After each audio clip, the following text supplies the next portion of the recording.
All right, I want to explain um, how to represent energy in a model, like an energy chart diagram or energy bar charts.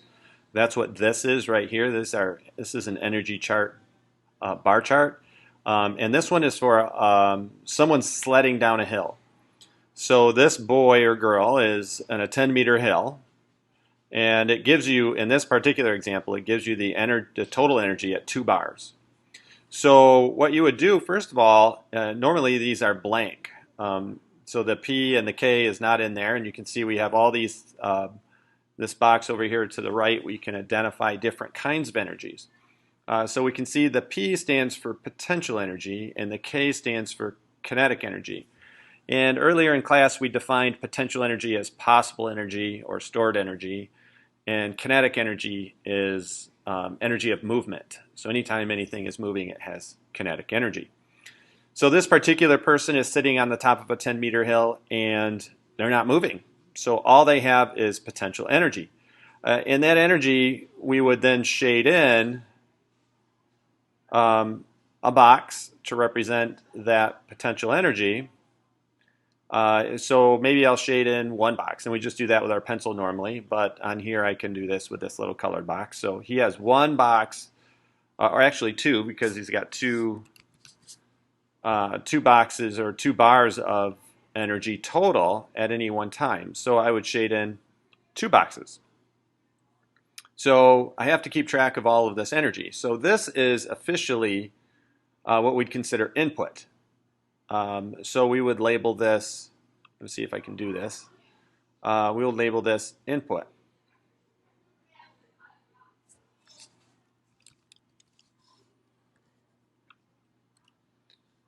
And I misspelled it.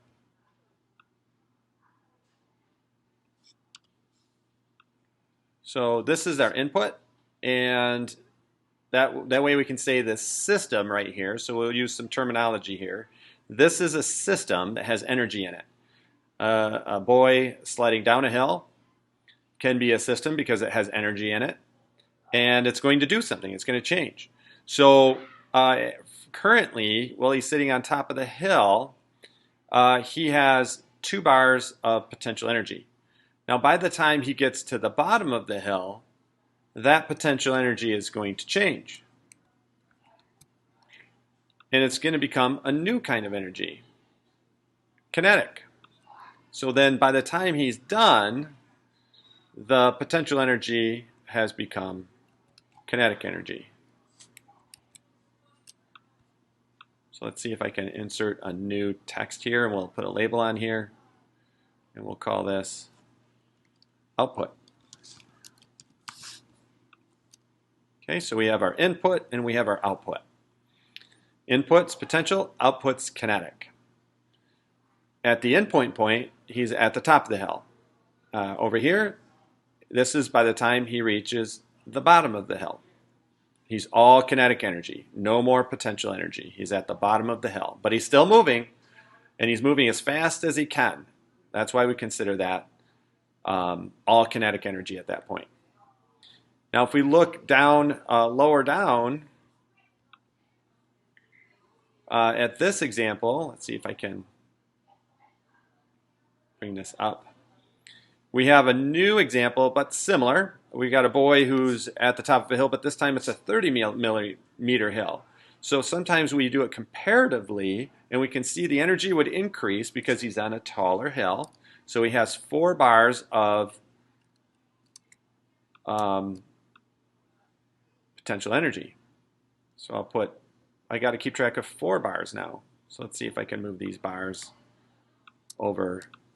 So they accumulate here because he's on a taller hill. So we would shade in all 4 bars. So we're going to say this is all of his energy. And again, these are his inputs. So let's see if I can make a little bigger statement here. So we got input is at the top of the hill.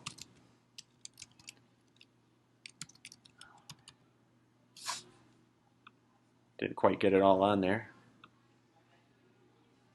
Oh well. And then when he goes down the hill, it's going to gradually change. Well, it's going to quickly change. It's going to turn into kinetic. So the faster he moves, the more kinetic energy he has. And he can only go a certain speed. So let me get rid of this.